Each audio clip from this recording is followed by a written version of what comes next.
मैदानी जंग में शिकस्त खाने के बाद भारतीय क्रिकेट बोर्ड इंतहा पसंदों से खौफजदा हो गया। एशिया कप का मेज़बान होने के बावजूद भारतीय क्रिकेट बोर्ड का कोई भी ऑफिशियल दुबई नहीं पहुंचा। भारत में पाक भारत मैच के बॉयकॉट की मुहिम जारी है। साबिक सदर BCCI अनुराग ठाकुर ने पाकिस्तान के साथ खेलना एक मजबूरी करार दिया।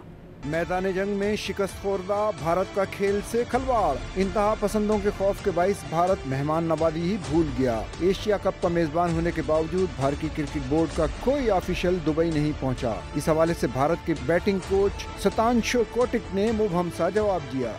Honestly, मुझे नहीं लगता once we are here to play, I think players are focused on playing cricket. एक तरफ जहां बड़े मैच से कबल मैच के टिकटों की फरोख्त में सुस्त रवि के दावे सामने आ रहे हैं, तो वहीं भारत में क्रिकेट मैच के बायकाट के मुतालबात में भी शिद्दत आती जा रही है। भारत में सोशल मीडिया पर भी मैच के बायकाट की मुहिम में तेजी आ गई है। शेड्यूल के ऐलान के वक्त भी बाज़ भारतीय सियासतदानों और साबिक खिलाड़ियों ने पाकिस्तान के साथ मैच न खेलने का मुतालबा किया था। साबिक सदर BCCI बीजेपी के रुकन पार्लियामेंट अनुराग ठाकुर ने पाकिस्तान के साथ खेलना मजबूरी करार दे दिया। वाज़ेह किया कि अगर पाकिस्तान के साथ एशिया कप में मैच न खेला तो इवेंट से बाहर हो जाएंगे। दूसरी जानिब भारतीय सुप्रीम कोर्ट में मैच रुकवाने के लिए दरखास्त दायर कर दी गई। भारतीय अदालत उज़्मा ने फौरी समाअत की दरखास्त मुस्तरद करते हुए मैच के लिए ग्रीन सिग्नल दे दिया।